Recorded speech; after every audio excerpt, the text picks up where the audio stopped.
Bonjour à tous, j'espère que vous allez bien. Eh bien écoutez, moi je suis ravie de vous retrouver, pour vous raconter, un nouveau conte, qui se déroule en Irlande. Ce conte, c'est Fionn et le dragon. Alors je vais, vous dire brièvement, vous situer brièvement l'action. Alors cette action se déroule, en fait, à Tara. À la colline de Tara et je vais vous montrer cette carte, voilà, de l'Irlande pour que vous puissiez situer où se trouve Tara. Donc Tara, c'est ce point-là, assez central nord-sud de l'Irlande, même si ça se trouve sur la côte est. Et en fait, Tara, c'est un lieu très important dans la mythologie celtique parce que Tara, c'est la colline euh, des rois d'Irlande. euh, et des rois, on appelait ça à l'époque, on les appelait à l'époque les rois suprêmes d'Irlande euh, parce que ils étaient guidés par les druides. Donc à Tara, il y avait plusieurs fêtes qui étaient célébrées. Il y avait 4 grandes fêtes principales et l'action de ce conte, Fionn et le dragon, se déroule pendant l'une des fêtes célébrées par le roi à Tara, c'est la fête de Samhain. Donc Samhain, ça a plusieurs significations en gaélique.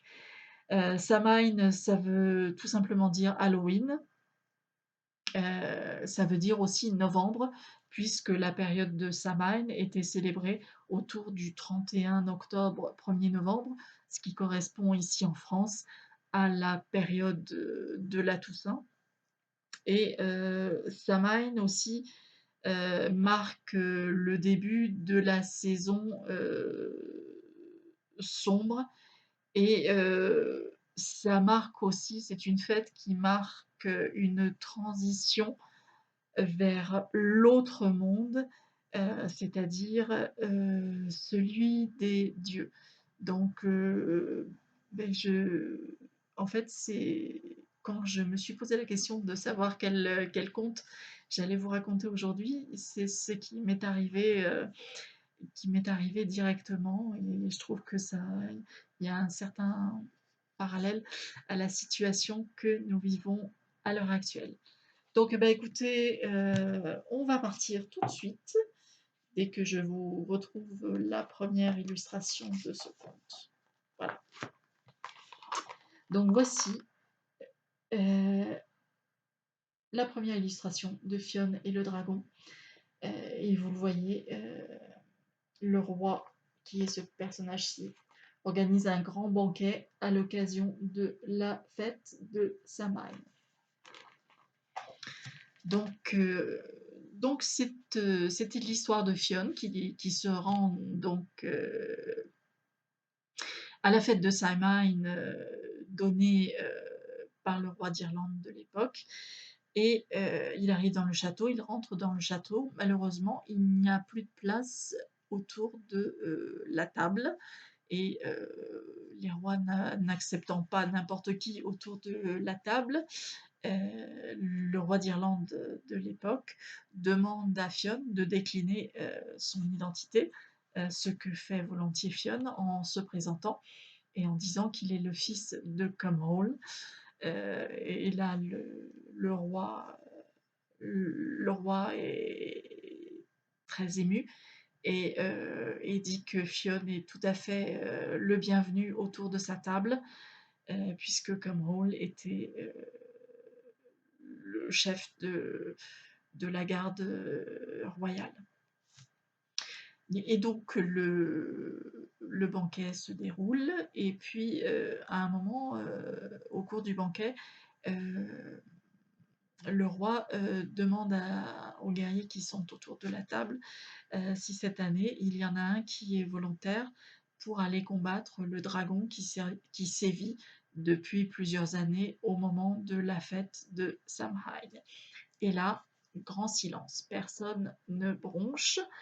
Le seul qui se porte volontaire pour aller combattre le dragon, c'est Fionn. Et, et le roi d'Irlande dit à Fionn, eh bien écoute, si tu arrives à terrasser le dragon, je te donnerai ce que tu souhaites. Et Fionn dit très bien, faisons ainsi.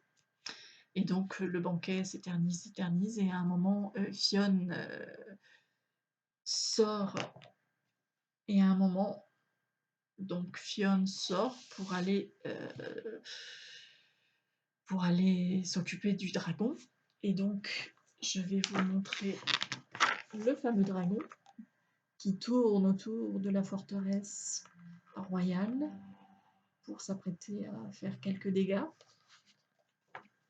Et donc, Fionn sort et il entend derrière lui un bruit de pas. Et donc, il se retourne et dit « Qui va là ?» Et, l'homme qui suivait Fionn lui dit « Écoute, j'étais un très grand ami de ton père, et j'ai une dette envers lui que je n'ai jamais pu lui rendre malheureusement puisqu'il est décédé. Et donc, je choisis d'honorer cette dette en, en, te, en te donnant une information à toi, son fils. » Il lui dit « Écoute, quand le dragon va arriver, tu vas entendre une musique très féerique, très mélodieuse, qui va plonger toute personne vivante à Tara ou visiteur dans un sommeil très profond. Et ensuite, il pourra faire ce qu'il voudra puisqu'il n'y aura personne pour le combattre. Afin d'éviter cela, et pour que toi tu puisses le défier et le combattre, je vais te donner une lance qui est magique. Dès que tu entendras les premières notes de cette musique, mets le fer de lance de cette lance directement sur ton front, et cela permettra que tu ne t'endormes pas et que tu puisses le combattre. Donc voici l'illustration de cet homme qui donne cette lance à Fionn.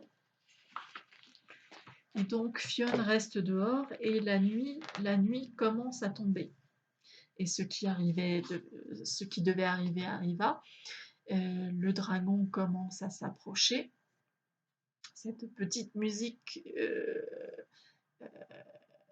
résonne dans ses premières notes, et tout de suite Fionn place effectivement le fer de cette lance sur son front. Et donc tous les autres personnages de la colline de Tara sont plongés dans un sommeil très profond, une espèce de léthargie, et Fionn, lui, n'y est pas sensible puisqu'il a posé le fer de lance sur son front. Et vous allez voir qu'il terrasse ainsi le dragon avec cette illustration. Donc tout le monde va se réveiller de cette léthargie à Tara puisque le dragon a été terrassé, et donc le roi souhaite tenir sa promesse et demande à Fionn ce qu'il souhaite. Et Fionn dit je veux être intronisé chef des soldats de votre garde au même titre que l'était mon père, Camhall. Et là, le roi se retourne vers un autre personnage qui est en fait le personnage de Gol MacMorna, celui qui a tué le père de Fionn, et lui dit « Voilà, Gol, tu n'as que deux possibilités. Soit tu décides de te soumettre à l'autorité de Fionn, soit tu devras quitter à jamais l'Irlande. » Et en fait, Gol MacMorna se soumet à l'autorité de Fionn, qui devient donc le chef des soldats de la garde du roi, les Fianna et au même titre que Gol MacMorda s'est soumis, d'autres guerriers, se mettent à disposition de Fionn, dans la garde royale. Voilà, et bien écoutez, le conte se termine ainsi, avec une fin qui montre bien que même dans les situations les plus complexes, il y a toujours une belle chose à en retirer, à la fin. Voilà, et bien écoutez, moi j'espère que vous avez aimé ce conte comme moi j'ai aimé vous le raconter. N'hésitez pas à liker si vous aimez. Je vais à nouveau faire en sorte, que vous puissiez laisser des commentaires. Moi, ça me permet, et bien, de les lire et puis, de m'adapter et éventuellement d'améliorer ces vidéos. Portez-vous bien, prenez soin de vous et je vous dis à bientôt pour un nouveau rendez-vous. Au revoir.